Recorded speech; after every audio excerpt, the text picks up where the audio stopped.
మీ కుటుంబ శాంతి, ఆరోగ్యం, ఆర్థిక అభివృద్ధి కోసం రుద్రాక్ష మహాపూజలో తప్పక పాల్గొనండి. ఇప్పుడే నమోదు చేసుకోండి. రమ్మగారు, పెద్దవాళ్ళు అంటూ ఉంటారు, ఈ లోకంలో ఇంకా మంచి మిగిలింది, అందుకే సకాలంలో వర్షాలు పడుతున్నాయని, అంత మంచి జరుగుతుందని. నిజంగా ఉంది మంచి. కానీ పిల్లలకి మనము పాజిటివ్ థింకింగ్ నేర్పించాలి కదా. ప్రతిదీ ఇది చెడ్డది, ఇది బాగోలేదు, దీనివల్ల నష్టం జరుగుతుంది కాకుండా ఇది బాగుంది, దీనివల్ల మంచి జరుగుతుంది, మనం కూడా పాజిటివ్గా ఆలోచించాలి. దాన్ని ఎలా తెలియచేయాలంటారు పిల్లలకి? ఒక చిన్న కథ చెప్పచ్చు జయ. అంటే నేను ఒకడిని మంచిగా ఉంటే ఏమవుతుంది అని అనిపిస్తుంటుంది. ఒకళ్ళు మంచిగా ఉన్నా చాలు, ఆ ఒక్కడి మంచి వల్లే ప్రపంచం నడుస్తూ ఉంటుంది.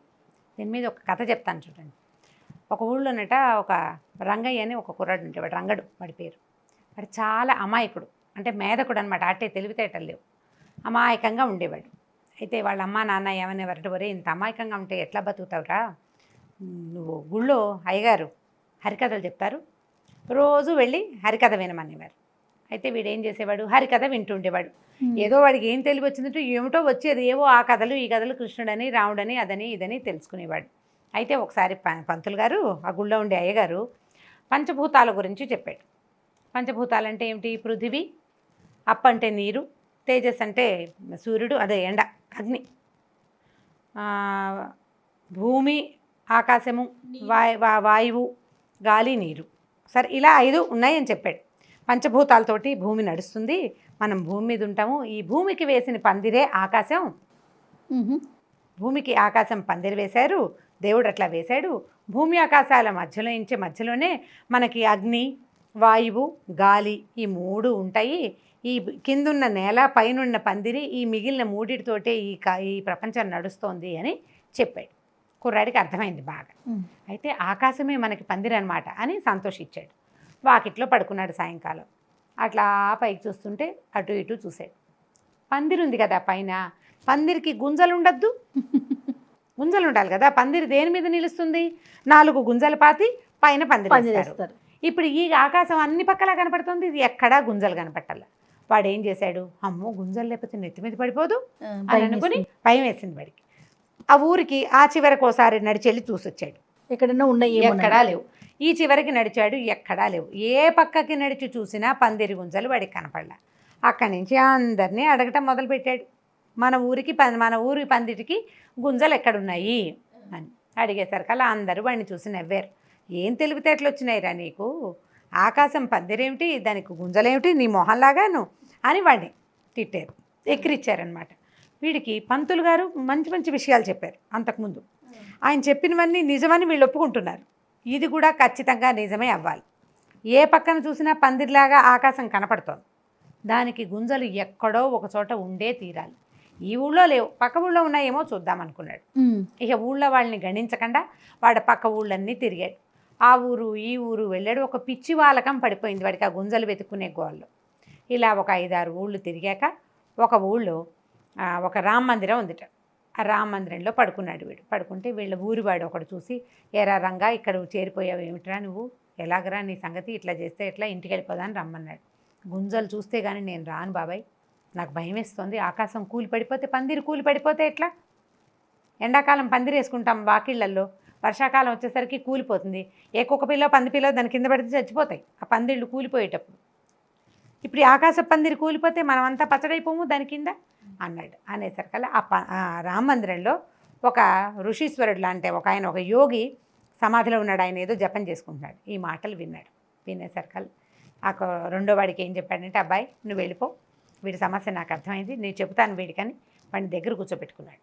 ఎవరే నాయన, చీకటి పడింది, ఇప్పుడు ఏదో పడుకో, రేపు పొద్దున్నే లేచి ఈ ఊళ్ళో 10 ఇళ్ళు 20 ఇళ్ళకి వెళ్ళు, అన్నం పెట్టమని అడుగు, వాళ్ళని నోటికి వచ్చిన తిట్లు తిట్టాలి నువ్వు, ఏం జరుగుతుందో చెప్పమన్నాడు. తిడితే వాళ్ళు ఊరుకుంటారండి అన్నాడు. ఊరుకుంటారో ఊరుకోరో, ఏం జరుగుతుందో చెప్పు నువ్వు నాకు చాలు అని చెప్పాడు.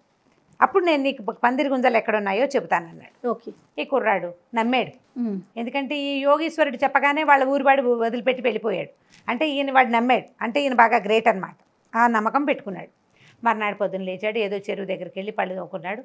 ఏదో కాస్త పూటకొళ్ళం ఎవరో ఉంటే ఒక ముద్ద అన్నం తిన్నాడు, కొద్దిగా అంత అన్నం. తిన్నాక పొద్దున పూట సద్దన్నం తింటారు కదా, ఒక గుప్పెడు అన్నము, మధ్యాహ్నం భోజనం కావద్దు, సద్దన్నం తిన్నాక వీడు బయలుదేరాడు, ఒక ఇంటికి వెళ్ళాడు. అక్కడి నుంచి ఆవిడ తిట్టడం మొదలుపెట్టాడు. వాకిట్లో నుంచి అన్నం పెట్టమంటే అర్థం కాదా, మీరు మనుషులైనా, మీ ఊళ్ళోకి వచ్చిన వాడికి అన్నం పెట్టరా, మీరు అదే మీరు ఇదే అని తిట్టాడు. తిట్టేసరికి ఆ ఇంట్లో ఉన్న ఆవిడ ఒక చేట తీసుకొచ్చి కొట్టబోయింది. పళ్ళు రాలగొట్టేస్తాను, ఏమనుకుంటున్నావు, పో పో వెళ్ళి మా వాకిట్లో నుంచి పిచ్చా నీకు అని తోలేసింది. ఏం చేయాలో తెలియలేదు. ఋషీశ్వరుడేమో 10 లేదా 20 ఏళ్ళకి వెళ్ళమన్నాడు. పక్క ఇంట్లోకి వెళ్ళాడు. పక్క ఆవిడని కూడా తిట్టాడు నోటికొచ్చినట్టు. తిట్టేసరికి ఆవిడ ఒడ్లు దంచుకుంటుంది రోకట్లో, ఆ రోకలు పుచ్చుకుని వచ్చింది కొట్టడానికి.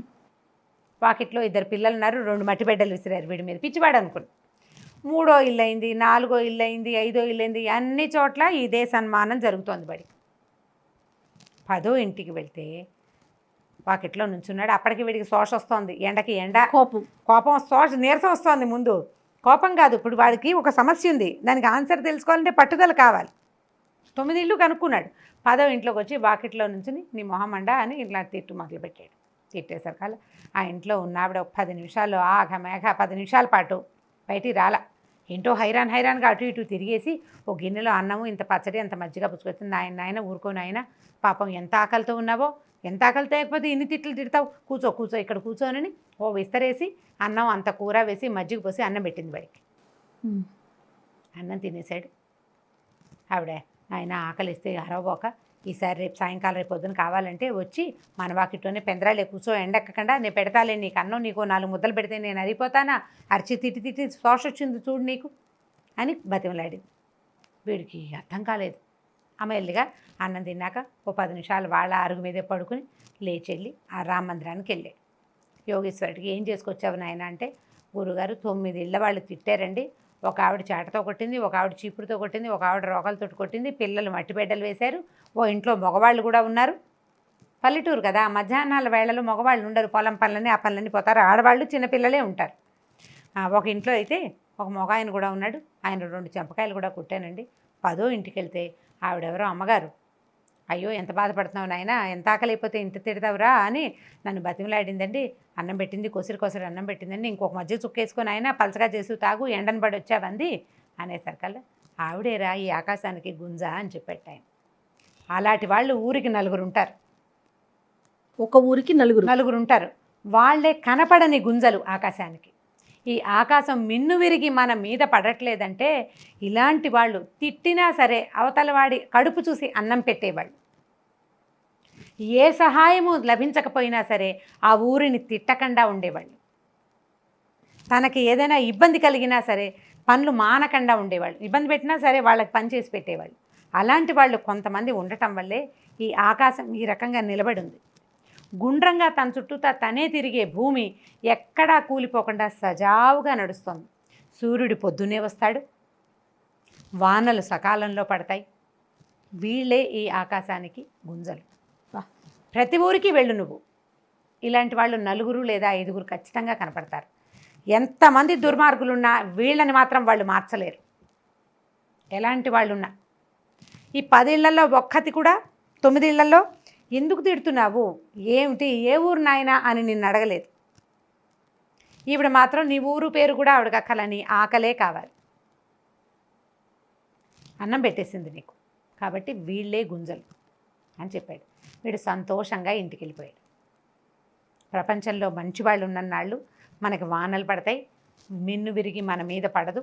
మంచి అనేది ఉండబట్టే ఖచ్చితంగా ఇప్పుడు మనం మంచిని వెతుకుతూ ఉంటే ప్రతి వాడిలోనూ ఉంటుంది జయాది.